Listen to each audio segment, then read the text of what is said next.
ব্যাপারটা হচ্ছে মুসলিমদেরকে টাইট দিতে গিয়ে আমাদের সমাজের হিন্দু ভাইরাও আজকে আর্থিক বিপর্যয়ের মধ্যে পড়ছে। গরু পালন বড় করা 3 বছর 4 বছর ধরে পালন করার পরে বড় করার পরে বিক্রি করে, ঈদ আসলে কোরবানি আসলে বিক্রি করে, একটা দাম পাই। এমনও ঘটনা আছে গরুগুলোকে বিক্রি করার পরে মেয়ের বিবাহ বা বাড়ি তৈরি করে 1.5 লাখ 2 লাখ টাকা তো অনেক গরু বিক্রি করে, সেখানে আজকে তারা আতঙ্কের মধ্যে আছে। কারণ কি, সরকার এখন যে আইনটাকে ক্যারি ফরওয়ার্ড করছে, বিগত দিনের আইন এটা 1950-এর, তারপরে 2018 একটা মামলা ছিল, 2018 থেকে 2026 কেউ সেটাকে সেভাবে কর্ণপাত করেনি। ফলে সাধারণ যারা ইসলাম ধর্মের অনুসারী যারা, তারা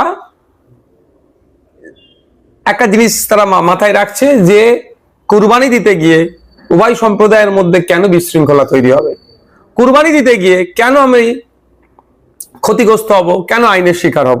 সেজন্য তারা এ থেকে দূরে সরে আছে যে গরুকে কুরবানি দেব না, গরুর পরিবর্তে যেগুলো আছে সেগুলো দেব। এখানে আর্থিক বিপর্যয়ের সম্মুখীন হতে হচ্ছে সাধারণ মানুষকে, আর সাধারণ মানুষের মধ্যে হিন্দু সমাজের গরিব সংখ্যাটাই সব থেকে বেশি যারা গোপালন করে। আমি ওই যে আইন আছে, আইনে 12 নম্বর সেকশনে বলা আছে রাজ্য সরকার যদি চাই ধর্মীয় পারপাসে, চিকিৎসার ক্ষেত্রে, গবেষণার ক্ষেত্রে এগুলো পশু হত্যাকে, পশু জবাকে ছাড় দিতে পারে। সেই জায়গাটা উল্লেখ করে আমি রাজ্য সরকারকে চিঠি করেছিলাম, এবং দেখলেন তো গতকালকেও বেশ কয়েকটা মামলা হয়েছে। মামলাতে কোর্ট মনে 24 ঘন্টা টাইম দিয়েছিল, এখন কি আপডেট আছে আমি বলতে পারছি না। 12 নম্বর সেকশনটা রাজ্য সরকারের উপর ছেড়ে দেওয়ার কথা বলেছে। তো এখন দেখার বিষয় রাজ্য সরকার কি পদক্ষেপ নেয়। মুসলমানদেরকে সত্যি টাইট করবেন, যে টাইট করার নামে হিন্দু ভাইদেরকেও বকলমে টাইট করবেন, না একদিকে যেমন ফান্ডামেন্টাল রাইটস এর মধ্যে রিলিজিয়াস যেটা ধর্মচরণের যে স্বাধীনতা আছে সেটা সঠিকভাবে করতে দেবে, সেটা এখন সময় কথা বলবে। পাশাপাশি মুখ্যমন্ত্রী শুভেন্দু অধিকারী পরিষ্কার বলেছে যে সমাজ মাধ্যমে মুখ খোলা যাবে না, বা যারা সরকারি চাকরি করছে তারা কোনো অসুবিধার বাইরে কথাটা বলতে পারবে না। ওটাও কি মনে হচ্ছে যে গণতান্ত্রিক অধিকারের উপর হস্তক্ষেপ? অবশ্যই অবশ্যই প্রোটেস্ট করা, প্রতিবাদ করা আমার ডেমোক্রেটিক রাইট, বাক স্বাধীনতা আমার ডেমোক্রেটিক রাইট, সেখানে কেউ হস্তক্ষেপ করতে পারে না। এখন দেখছি বিগত সরকারের যে জুতো পড়ে, মানে সেই জুতোতে এই নতুন সরকার পা গলাচ্ছে। বিগত সরকার একটা কার্টুন শেয়ার করার জন্য অম্বিকেশ বাবুকে জেল খাটালেন, মিথ্যা একাধিক মামলা দিলেন। সাংবাদিক শাসক বিরোধী একটু খবর হওয়ার জন্য তাকে আটকেছিলেন। আর সরকারি কর্মচারী মুখ খুললি ট্রান্সফার। তাহলে নতুন সরকার এসে সেটাই করছে নাকি? আমরা এর বিরোধিতা করেছি, আমাদের পার্টির পক্ষ থেকে বিরোধিতা করা হয়েছে, যেগুলো মেনে নেওয়া যাবে না। সরকারি কর্মচারী থেকে শুরু করে প্রত্যেকটা মানুষের যে বাক স্বাধীনতা আছে সেটা হস্তক্ষেপ করা যাবে না। পাশাপাশি বন্দে মাতরম গানটিকে সব স্কুল থেকে নিয়ে প্রত্যেকটা স্কুলে এবং বিভিন্ন মাদ্রাসাতে তার প্রতিদিন সেটা উচ্চারিত করতে বলা হচ্ছে, যেটা নিয়ে ইসলাম ধর্মাবলম্বী ভাইদের ওনাদের কাছে একটি প্রশ্নচিহ্ন তৈরি হয়েছে। এই বিষয়ে কি মন্তব্য? দেখুন, এই বিষয়ে আমার অনেক আগে সুপ্রিম কোর্ট বলে দিয়েছে, এবং কেন্দ্রীয় স্বরাষ্ট্র দপ্তরের যে সার্কুলেশন বা যে নোটিফিকেশন, সেখানে জোর করানোর কথা কোনো জায়গায় বলা নেই। জাতীয় সঙ্গীত আমাদের মাদ্রাসাতে বলুন, স্কুলে বলুন, আমরা প্রত্যেকদিন আমরা সেখানে পাঠ করি। কিন্তু বন্দে মাতরম যেটা আছে সের মধ্যে বেশ কিছু শব্দ এমন আছে যেটা ইসলাম ধর্মের যে ধর্মীয় বিশ্বাসে আঘাত লাগবে, বা হিন্দু ধর্মে ছাড়া অন্য ধর্মীয় বিশ্বাসে আঘাত লাগবে, সেটা নিয়ে সুপ্রিম কোর্ট পর্যন্ত হয়েছিল। সুপ্রিম কোর্ট গাইডলাইনও দিয়েছে। আমি বলবো জোর করে চাপিয়ে দেওয়া হচ্ছে অসাংবিধানিক কাজ, এটা গণতন্ত্রের পরিপন্থী। হ্যাঁ, রিকোয়েস্ট করা যেতে পারে যে আপনি এটা চালাতে পারেন, যেটা কেন্দ্র সরকারের স্বরাষ্ট্র দপ্তরের নোটিফিকেশন ছিল। এখন একদিন অন স্টেপ এগিয়ে গিয়ে এ কথা বলছে। তবে বলি একটা কথা, সুপ্রিম কোর্টের তাহলে এই অর্ডারটাকে রাজ্য সরকার মানছে না। আমরাও টিচার্স যারা আছেন, যে সংগঠনগুলো আছে, তাদের সাথে কথা বলছি। যদি এটা জোর জবরদস্তি করা হয়, চাপিয়ে দেওয়া হয়, অসাংবিধানিক কার্যকলাপ করা হয়, একটা নির্দিষ্ট ধর্মীয় কিছু রীতিনীতি বা শ্লোক অন্য ধর্মের উপরে চাপিয়ে দেওয়া, এটা সংবিধান বহির্ভূত। এটাকে চ্যালেঞ্জ করা হবে, আইনের মাধ্যমে এটাকে রোকা হবে। আপনি বিগত 2 দিন আগে একটা ডেপুটেশন জমা করেছেন 27 লক্ষ মানুষের নাম ভোটার তালিকায় আনার জন্য। ঠিক কতটা সরকারের দিক থেকে এখনো পর্যন্ত কোনো রকম সাড়া পেয়েছেন? আমি অবাক হয়ে যাচ্ছি। পশ্চিমবাংলা সরকারের 4 তারিখে সরকার পরিবর্তন হয়েছে, 9 তারিখে মনে হচ্ছে সরকার শপথ নিয়েছে। আজকে তারিখ হচ্ছে আপনার 22 তারিখ।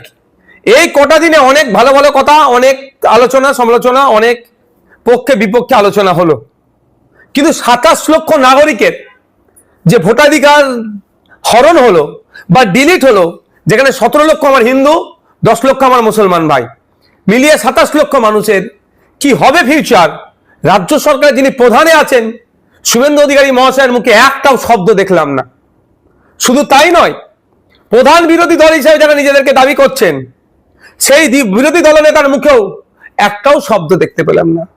আমরা গিয়েছিলাম ডেপুটেশনে, আমরা সেখানে জানিয়েছি, আপনাদের মিডিয়ার মাধ্যমে সাধারণ মানুষকে জানাই, সদার্থক সে অর্থে উত্তর পাওয়া যায়নি। তারা বলেছেন যে আমরা chief justice of Calcutta high court, registrar general of Calcutta হাইকোর্টের সাথে আলোচনা করছি যাতে স্পিড আপ করার জন্য।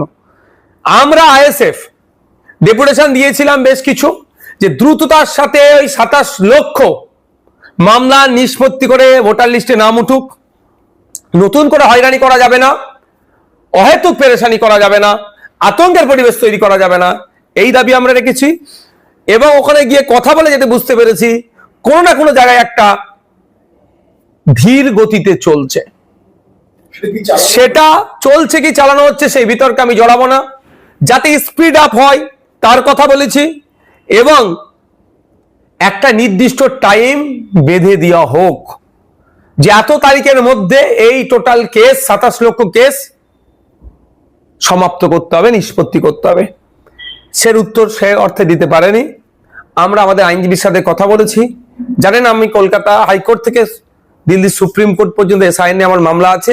সুপ্রিম কোর্টের ওই মামলাতে বা অ্যাড করতে পারি বা নতুন করে হতে পারে, সে আলোচনা চলছে এখনো, ফাইনাল আমাদের এখনো চূড়ান্ত সিদ্ধান্ত হয়নি, যে একটা নির্দিষ্ট টাইম ফিক্সড করা যে এই সময়ের মধ্যে এই 27 লক্ষ কেসকে সমাপ্ত করতে হবে। এই বিষয়ে আগামী দিনে আমরা মামলা করতে যাচ্ছি। 4 তারিখে ভোটের রেজাল্ট আউট হয়েছে, আজকে দাঁড়িয়ে থাকলে দেখা যাবে যে 18 দিন বিজেপি সত্তায় এসেছে রাজ্যে। সেখানে এখন প্রতিদিনই ফোন খুললে বা সংবাদ মাধ্যমে দেখলেই দেখা যাচ্ছে কেউ না কেউ তৃণমূলের পক্ষ থেকে আটক হচ্ছে বা গ্রেপ্তার হচ্ছে। নওশাদ সিদ্দিকীর পক্ষ থেকে কি বার্তা থাকবে? দেখুন, যাদেরকে ধরার কথা এখন তাদেরকে ধরছে না, চুনোপুটিদের এখন হাত লাগাচ্ছে। দরকার তো রাঘব বোয়ালদের, পঞ্চায়েতের প্রধান উপপ্রধান সদস্যর রাইট অত সাহস ছিল না এই দুর্নীতিগুলো করার, যদি ওপরে বড় হাত না থাকতো। হ্যাঁ, এদেরও না ছাড় পায়, কিন্তু যাদের নির্দেশে এই দুর্নীতিগুলো হতো, যাদের মনিটরিং এই দুর্নীতিগুলো হতো, তাদেরকেও ধরতে হবে আমার বক্তব্য এটা। আর যে সমস্ত টাকা দুর্নীতি করেছে সব বার করে রাষ্ট্রীয় কোষাগারে জমা করে, রাজ্যের কোষাগারে জমা করে আবার প্রকল্পগুলো ফেরত দেওয়া হোক। আর যেগুলো দেখা যাচ্ছে আবাস যোজনা 20,000 30,000 করে নিয়েছে, উদ্ধার করে ওই গরিব মানুষটাকে পৌঁছে দেওয়া হোক। পাশাপাশি যে বুলডোজার চালানো হচ্ছে সেটা শিয়ালদা থেকে শুরু করে হাওড়া, বাক্সাকাশ এবং বিভিন্ন জেলা স্তরে ক্যানিংও হয়েছে, এই বিষয়ে আপনি কি বলবেন? দেখুন, আমি তো হকারদের পক্ষে সবসময়, আমি শ্রমজীবী মানুষের পক্ষে ছিলাম, আছি, থাকবো। দেখুন, যদি কেউ মনে করে এটা অবৈধ দখল, এটা মনে হলো সরকার বলছে এটা অবৈধ দখল, আমি না বলছি না, বিতর্কে যাব না, ওটাকে বৈধ করতে, ওটা দখল মুক্ত করতে হবে। তাহলে দখল মুক্ত করতে গেলে দুটো দিক, একটা হচ্ছে যেখানে ওরা রুজি রুটি করে খাচ্ছে তাদের অল্টারনেটিভ একটা তো ব্যবস্থা করে দিতে হবে। ওরা তো আমার রাষ্ট্রের জনগণ, পশ্চিমবাংলা তো নাগরিক, ওদেরকে আপনি জায়গা দেবেন না? চুরি চামারি করছে না, ওখানে বসে ইনকাম করে সংসারটা চলছে, তাকে তার অল্টারনেটিভ জায়গা ব্যবস্থা করে দিও। আর হচ্ছে নির্দিষ্ট টাইমের একটা নোটিশ দেওয়া। প্রথম বুলডোজার চালিয়েছিল পশ্চিমবাংলাতে এই বিজেপি সরকারের সে তিল জড়াতে, সেই বুলডোজারকে আমরা আইনের মাধ্যমে আটকেছি। প্রথম বুলডোজারকে আমরা ধাক্কা দিয়েছি কি অনৈতিক পন্থা অবলম্বন করে হচ্ছিল বলে। যে আমরা দেখতে পাচ্ছি সোশ্যাল মিডিয়ার মাধ্যমে যে মাদ্রাসার ছেলেদেরকে ধরে বলা হচ্ছে যে জয় শ্রীরাম বলার জন্য, মাদ্রাসা হোক, স্কুল হোক, হিন্দু হোক আর মুসলমান হোক, কাউকে জোর করে তার মতের বাইরে গিয়ে কোনো ধর্মীয় স্লোগান দিয়ে দেওয়ানো যায় না, এটা আইনের পরিপন্থী। যে ধরনের এই ঘটনা যেখানে ঘটছে তাদের কাজই একটাই হবে যে তার লোকাল থানায় একটা রিটেন কমপ্লেন করা, সর্বপ্রথম কাজ হবে। রিটেন কমপ্লেন করার পরে যদি সেটা এফআইআর হিসাবে ট্রিট না করে, সেটা আমাদের সাথে যোগাযোগ করতে পারে। অনেক স্বেচ্ছাসেবী সংগঠন আছে, সুবুদ্ধি সম্পন্ন মানুষ আছে, তাদের সাথে যোগাযোগ করতে পারে। সেটাকে কোর্টে গিয়ে এফআইআর করে তার বিরুদ্ধে আইনত লড়াই করে তার এই অনৈতিক কাজকে বন্ধ করতে হবে। আরেকটা কথা যেটা হচ্ছে যে ভোটে তো হার জিত আসে, বিগত দিনে সিপিএম চলে গেছিল, তৃণমূল এসেছে, কখনো কংগ্রেস চলে গেছে, কিন্তু এইবারে যে এফেক্টটা তৈরি হয়েছে তৃণমূলের, কারণ কাউন্সিলর বা পঞ্চায়েত সেগুলো তো এখনো তৃণমূলের আন্ডার তৃণমূল সরকারই রয়েছে, তারা নেই। এরা না থাকার জন্য সাধারণ মানুষ তার পরিষেবাগুলো তো পাচ্ছেই না, পাশাপাশি প্রতিটা এলাকাতে এই পরিষেবা না পাওয়ার জন্য অর্ধেক কাজ হয়ে আছে, কোথাও কাজ বন্ধ হয়ে আছে। এই যে সলিউশনটা, এটা প্রধান বিরোধী দল হিসেবে তৃণমূল বা আপনারাও তো বিরোধী দল, কিভাবে দেখছেন? তো সেক্ষেত্রে সেক্রেটারি আছে পঞ্চায়েতের, প্রত্যেকটা ক্ষেত্রে সেক্রেটারি আছে। আর দ্বিতীয় কথা হচ্ছে কেন পালাচ্ছে? আমি কি তাদেরকে তাড়িয়ে দিচ্ছি ঘর থেকে? বলতে পারবে কেউ? এই লেভেলের দুর্নীতি করেছে, তারা ভয় এলাকায় থাকতে পারছে না। আমি বলবো ফিরে আসুন, পরিষেবা দিন। আর যদি ফিরে আসতে ভয় লাগে, পদত্যাগ করুন, সেই জায়গায় নতুন করে অন্যকে সুযোগ দিন, পরিষেবা সাধারণ মানুষ পাক। 1 বছর আগে একটা আইন হয়েছিল, সেই আইনটা এখন লাগু করা হয়েছে। সিএ এবং অনুপ্রবেশকারীদের পুলিশকে অ্যারেস্ট করতে বললো এবং বিএসএফ এর হাতে তুলে দিতে বললো। সেটাকে নিয়ে অনেক মানুষ বিভ্রান্তের ভেতরে আছে যে যাদের ডিলেট হয়ে গেছে, মানে যাদের ভোটার লিস্টে ডিলেট হয়ে গেছে, তাদেরকে হয়তো অ্যারেস্ট করা হবে। এই নিয়ে দেখুন, আমি একটা কথা, আমি অনেকটা কথা বলেছেন, আমি একটা কথা স্পষ্ট ভাষায় বলছি, সিএ নিয়ে আমার অলরেডি চ্যালেঞ্জ করা আছে, মামলা চলছে সুপ্রিম কোর্টে। কিন্তু সেই তারিখ ওই প্রসঙ্গ আমি সরিয়ে রাখছি।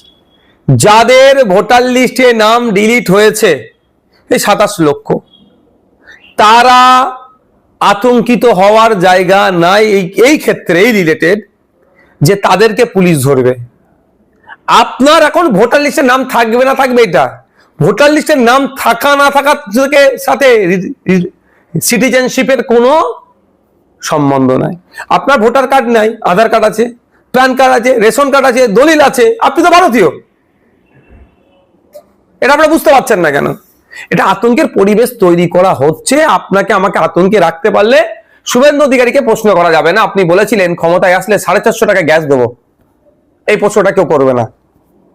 চাকরির কথা বলেছিল, পেট্রোল ডিজেলের দামের কথা বলেছিল, মুখ্যমন্ত্রীকে আর কেউ এই প্রশ্ন করবে না। ওই জন্য আতঙ্কে রাখবে, এমন কথা বলবে, ঠিক মধ্যিখানে বলে ছেড়ে দেবে, সাধারণ মানুষ এটা নিয়ে হই হই করবে। আরে আমার ভোটার ডিলিট হয়েছে অন্যায় ভাবে, আমার তো আরো কাগজ আছে। আচ্ছা, আপনারা যেটা ভোট দিতে যান, ভোটার কার্ড ছাড়া আর মনে হয় 11টা মনে হয় ডকুমেন্টস আছে ভোট দেওয়া যায়, তাহলে কেন সেগুলো অ্যালাউ করেছিল? আপনার ভোটার কার্ড হারিয়ে গেছে, আপনি আধার কার্ড দিয়ে ভোট দিতে পারেন, তাহলে আধার কার্ড আপনার কাজে লাগবে না? আপনার দলিল আছে আপনার কাছে। এটা আতঙ্কের পরিবেশ তৈরি করা হচ্ছে। এসআইআর এর বাদ যাওয়া 27 লক্ষ মানুষের নিয়ে প্রতিবাদ আপনি একাই করেছিলেন এবং টিএমসি এর 80টা প্রার্থী থাকাও তারা চুপ হয়ে আছে। এটা আমি কিছু বললেই আবার কিছু সোশ্যাল মিডিয়া হই করছে, আমার অ্যাডমিনরা দেখাচ্ছিল, অনেকে রাগ হচ্ছে, বলছে এখনো কেন তৃণমূলের বিরুদ্ধে বলছে। আরে তৃণমূলের সব থেকে বড় অপরাধ তৃণমূল করেছে বিজেপিকে হাত ধরে বাংলায় নিয়ে আসা। আজকে বিজেপি সরকার তৈরি হতো না, এই ফ্রন্টে নিয়েছে না লড়াই করার গল্প শোনালে। তৃণমূল বিজেপিকে ফ্রন্টে নিয়ে এসছে, আজ সব থেকে বড় অপরাধ। 80টার কিচ্ছু দাম নেই, 80 আর 0 সমান, কারণ দুর্নীতি করে দলটা এই পর্যন্ত পৌঁছে গিয়েছে, ভয়ে মুখ খুলতে পারছে না। গতকালকে দেখছিলাম শিয়ালদাতে কোনো একটা কারণে এই একটা প্রোটেস্ট করছে, হকারদেরকে নিয়ে প্রোটেস্ট করছে, পজিটিভ, আমার কাছে নেগেটিভ না পজিটিভ। সেখানে দেখলাম 3 জন মাত্র এমএলএ, যে দলে 80টা এমএলএ 3 জন এমএলএ। শুধু তাই নয়, আর কর্মী সমর্থক মিলিয়ে 20টা থেকে 21টা হবে না। মানে বুঝতে পারছেন দলটা কি লেভেলে পৌঁছেছে। আমি বলেছিলাম 6 মাস যাবে না, এই দল ক্ষমতা থেকে চলে গেলে পোস্টে আপনার ফ্ল্যাগ মাদার লোক পাওয়া যাবে না, বলেছিলাম অনেক আগে। দেখবেন পুরাতন রেকর্ড খুঁজে বার করবেন, পেয়ে যাবেন আপনারা। আজ সেই জায়গায় যাচ্ছে। আজকে দেখছিলাম বিরোধী দলনেতাকে মাটিতে বসে আছে, তার রুম দেয়নি বলে প্রতিবাদ করছে। পাপ কোনোদিন বাপকেও ছাড়ে না। আমাকে 5 বছর রুম দেয়নি বিধানসভার মধ্যে। আমি কিন্তু ওই কাঁদা কাটা করার ছেলে না, আমি মাটিতে বসিনি। হ্যাঁ, বসেছে, প্রোটেস্ট করতে পারে, নওশাদ সিদ্দিক আমাকে দেয়নি। আমি কারো মিডিয়ার সামনে কান্নাকাটা করছি নাকি? আমি চুপ ছিলাম। কোথাও লবিতে বসতাম, এখানে যে সেইখানে গিয়ে ওখানে গিয়ে বসতাম, আমি কাজ মিটিয়ে নিচ্ছি 5 বছর ধরে। বিধানসভাতে একটু আমি মানে আমার যতটা সামর্থ্য আছে সেখানে আমি আটকাইনি কিছু, মানে আমি চালিয়ে গেছি আমার রুম দেয়নি বলে।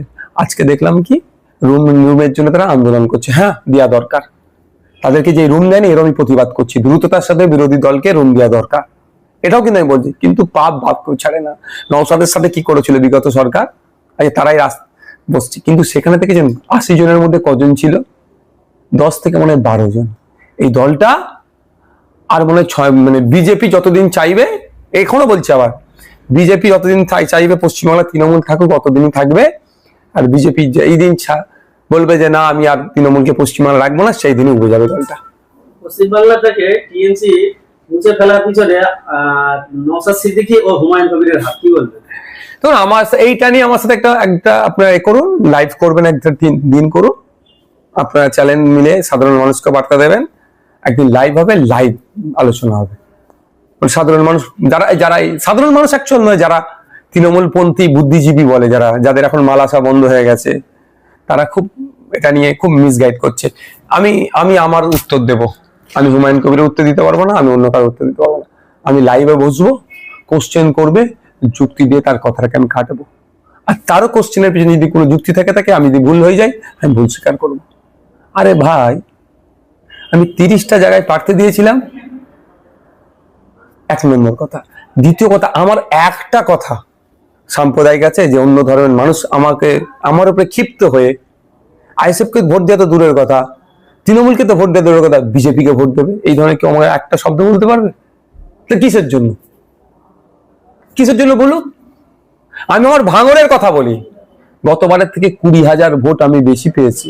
গত 2021 সালে আমি আমার নন মুসলিম ভাই তথা হিন্দু ভাইদের খুব একটা ভোট পাইনি ভাঙর থেকে। এবারে আমার ভোট বেড়েছে, তাদের প্রচুর ভোট পেয়েছি। এখন ব্যাপারটা হচ্ছে বারবার কারো ঘাড়ে দোষ চাপিয়ে দিতে হবে।